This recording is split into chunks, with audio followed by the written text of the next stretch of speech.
अस्सलाम वालेकुम स्टूडेंट्स। तो आज का जो हमारा टॉपिक है वो है ग्राफिकल यूज़र इंटरफेस के ऊपर। ठीक है, और ग्राफिक्स का मतलब क्या होता है? ग्राफिक्स का मतलब होता है इलस्ट्रेशन। यानी कि अगर आप अपनी नोटबुक के ऊपर भी कोई चीज़ ड्रॉ करते हैं तो आप ग्राफिक्स ड्रॉ कर रही हैं। ठीक है, आप किसी ज़मीन के ऊपर किसी स्टिक के ज़रिए कोई चीज़ ड्रॉ करें मिट्टी में, वो भी ग्राफिक्स है। लेकिन चूँकि हम कंप्यूटर की बात करें तो कंप्यूटर ग्राफिक्स जो है आपको पता है, कंप्यूटर वो डिजिटल ग्राफिक्स होती हैं। ठीक है, और हम कंप्यूटर के अंदर जो भी कोई चीज़ ड्रॉ करते हैं तो वन ज़ीरोज़ की मदद से ड्रॉ करते हैं। ठीक है, तो कंप्यूटर ग्राफिक्स जो है हम ग्राफिकल यूज़र इंटरफेस को देख रहे हैं। तो यूज़र इंटरफेस क्या होता है? इंटरफेस उस चीज़ को कहते हैं जिसके ज़रिए आप एक चीज़ दूसरी चीज़ के साथ रब्ता करती है। मैं फॉर एग्ज़ाम्पल, मैं ये कहूँ कि अगर आपके घर में एक बटन लगा हुआ है और बटन किसी फ़ैन के साथ अटैच है। ठीक है, ये फ़ैन है। ठीक है, तो अब ये जो आप देखिए, आप जो है इस फ़ैन को कैसे ऑन करेंगे? आप कैसे इस फ़ैन के साथ रब्ता करेंगे? आप एक मुख्तलिफ़ चीज़ हैं, आप एक इंसान हैं, फ़ैन एक मैकेनिकल चीज़ है। आप दोनों, फ़ैन और आप में बड़ा फ़र्क है। तो आप फ़ैन के साथ कैसे बातचीत करेंगे? फ़ैन के साथ कैसे कम्युनिकेट करेंगे? ठीक है, फ़ैन के साथ अगर आप कम्युनिकेट करेंगे तो कम्युनिकेट करने के लिए आपको एक इंटरफेस की ज़रूरत है। ठीक है, और वो इंटरफेस क्या होगा? बटन। ये बटन इंटरफेस है इस केस में। आप फ़ैन के साथ तभी रब्ता कर सकेंगे जब आपके पास बटन होगा। जब बटन आप ऑन करेंगे पंखा चलेगा, जब ऑफ़ करेंगे तो पंखा बंद हो जाएगा। तो ये जो बटन है ये आपका इंटरफेस है। इसी तरह आप एक कंप्यूटर का अंदर जो आपकी स्क्रीन है और जो आपका कीबोर्ड है, ये आपका इंटरफेस है। ठीक है, अब स्क्रीन क्यों कह रहा हूँ? क्योंकि स्क्रीन के अंदर आपका ऑपरेटिंग सिस्टम की क्या होती है? ऑपरेटिंग सिस्टम होता है, उसके ग्राफिक्स होते हैं, उसके बटन्स होते हैं, आइकन्स होते हैं, मेन्यूज़ होते हैं। ठीक है, विंडोज़ होती हैं। ठीक है, तो ये सारे जो है क्या है? ये ग्राफिक्स हैं, इलस्ट्रेशन है।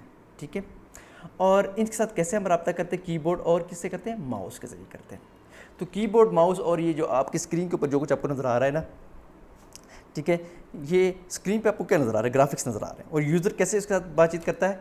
या तो टच स्क्रीन या टच करके करता है, या कीबोर्ड या माउस यूज़र करके उसके साथ इंटरफेस होता है। ठीक है, उसके साथ उससे हम काम लेते हैं, तो हम इंटरेक्ट करते हैं उसके साथ। यूज़र किस तरह इंटरेक्ट करते हैं? माउस कीबोर्ड के ज़रिए जो है हम कंप्यूटर के साथ इंटरेक्ट करते हैं।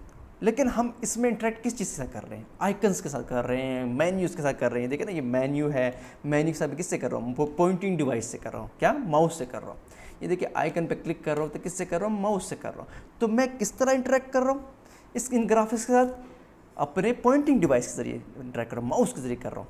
ठीक है, तो जो आपके ग्राफिकल यूज़र इंटरफेस क्या है कि उसमें आइकन्स होते हैं, मेन्यूज़ होते हैं। ठीक है, जिसके साथ आप कैसे इंटरेक्ट करते हैं? पॉइंटिंग डिवाइस के साथ ज़रिए, कीबोर्ड के ज़रिए। ठीक है, तो ये जो ग्राफिकल यूज़र इंटरफेस है ये कैसे, मतलब हम लोग जो है हमने क्यों डेवलप किया है?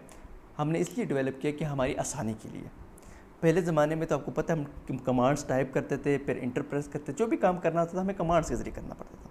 अब हमें किसी कमांड को याद करने की ज़रूरत है ही नहीं, बल्कि हमारे सामने आइकन्स हैं। अब आइकन्स की मदद से मुख्तलिफ प्रोग्राम को पहचानते हो। आप गूगल क्रोम के आइकन को पहचानते हो, आप जाके सिंपल्स पर डबल क्लिक करके ओपन कर लेते हो। लेकिन पुराने ज़माने में ऐसा नहीं होता था, कमांड्स टाइप करते थे, फिर जाके कोई चीज़ ओपन होती थी। तो आइकन्स जो है हमारी ज़िंदगी उसने आसान की। एक आम बंदा कंप्यूटर यूज़ कर सकता है आइकन्स की वजह से, मेन्यूज़ की वजह से। तो कोई भी बंदा हो है तो वो आइकन्स की मदद, आइकन्स है कि आपके ग्राफिकल यूज़र इंटरफेस के अंदर, तो आप उसको देख के वो आसानी से कंप्यूटर को यूज़ कर सकते हैं। फिर दूसरी चीज़ ये कि आपको कमांड्स नहीं याद करनी पड़ती। आप यूज़र जो है वो एक से ज़्यादा प्रोग्राम जो है वो एक टाइम पे रन कर सकता है। जो ग्राफिक्स हैं, ठीक है, वो वैसे भी जो है वो एक आपके लिए जो है वो जब आप ग्राफिक आइकन्स को देखते हैं, मेन्यूज़ को देखते हैं, ठीक है, तो आपका दिल करता है कि हम कंप्यूटर यूज़ करें।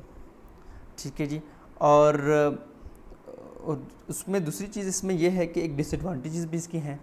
एडवांटेज तो है काफ़ी, लेकिन डिसएडवांटेज में ये है कि आपके पुराने ज़माने में जब आपके पास कमांड लाइन होता था तो आपकी रैम बहुत कम होती थी, आपकी फ्लैश मेमोरी भी यानी कि हार्ड डिस्क भी कम होती थी। अब चूँकि आपके पास ग्राफिक्स आ गए, बटन्स आ गए हैं, मेन्यूज़ आ गए हैं, तो इस सारा का सारा जो एक्स्ट्रा हमने ओवरहेड डाला है, इसको कहीं ना कहीं तो सेव करना है, अपने फ्लैश मेमोरी में सेव करना है या आपके मोबाइल के केस में, और आपके हार्ड डिस्क के अंदर ये सारा का सारा डाटा जो है वो सेव होगा। क्योंकि आपको पता है ऑपरेटिंग सिस्टम आपके कंप्यूटर में इंस्टॉल करते हैं, अपने हार्ड डिस्क में इंस्टॉल करते हैं, तो चूँकि ग्राफिक्स भी हैं, मेन्यूज़ भी हैं, आइकन्स भी हैं, ये सारे कैसे स्टोर होते हैं, आपके हार्ड डिस्क में स्टोर होंगे और फिर ये ज़्यादा स्पेस लेते हैं, और आप फिर आपके रैम में लोड होते हैं, तो रैम भी ज़्यादा होनी चाहिए आपकी, तो मेमोरी जो है वो ज़्यादा लेते हैं, हार्ड डिस्क स्पेस ज़्यादा लेते हैं।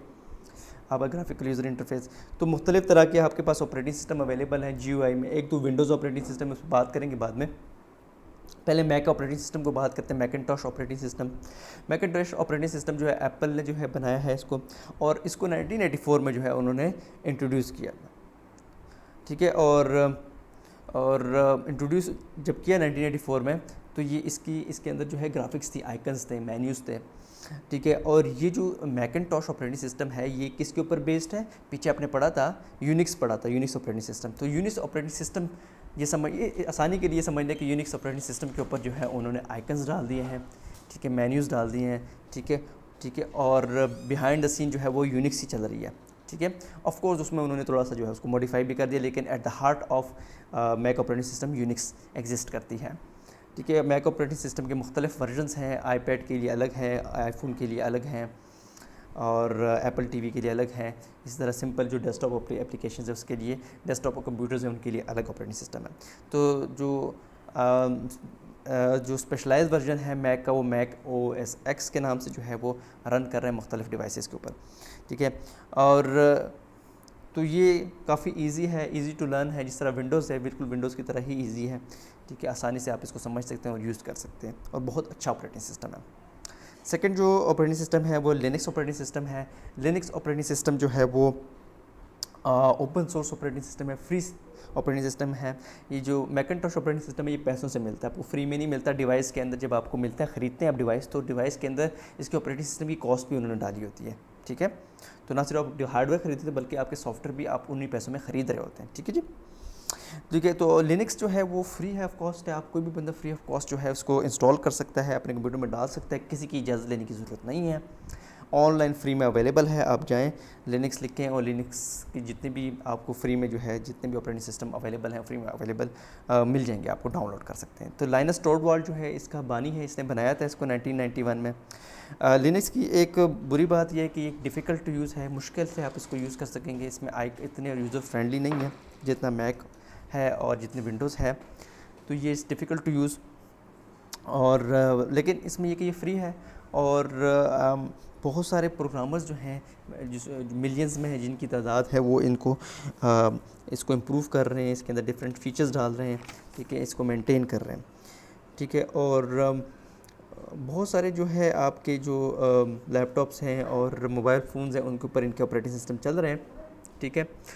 इसकी मुख्तलिफ डिफरेंट फ्लेवर्स हैं लिनक्स के, उनमें जो है Debian Linux, Ubuntu, Fedora, Red Hat, openSUSE, ये मुख्तलिफ फ्लेवर्स में जो है वो अवेलेबल हैं। इसको हम लिनक्स की डिस्ट्रीब्यूशंस भी कहते हैं, ठीक है स्टूडेंट। तो यहीं पे जो है लिनक्स को क्लोज़ करते हैं, और मैं अपने वीडियो का टाइम देख लेता हूँ जी। तो जल्दी से विंडोज़ को भी डिस्कस कर लेते हैं। विंडोज़ अब सब लोग जानते हैं, इसमें इतने डिस्कस करने की ज़रूरत नहीं है। विंडोज़ की ऑपरेटिंग सिस्टम तमाम कंप्यूटर्स के अंदर आजकल अवेलेबल है, आपके लैपटॉप्स के अंदर भी अवेलेबल है। मुख्तलिफ वर्जन्स हैं विंडोज़ ऑपरेटिंग सिस्टम के, 95, 98, मिलेनियम, XP, आजकल विंडोज़ 10 चल रहा है। तो सबसे ज़्यादा पॉपुलर जो है वो आपका विंडोज़ ऑपरेटिंग सिस्टम है, ये सबको पता है, इस पर ज़्यादा डिस्कशन करने की ज़रूरत नहीं है, और आपकी किताब में भी चंद लाइनें लिखी हुई हैं। होपफुली स्टूडेंट्स आपको समझ आ गया होगा, और अगर आपको कोई बात समझ नहीं आए तो प्लीज़ मुझसे आप रब्ता कर सकते हैं, कमेंट कर सकते हैं इस वीडियो पे।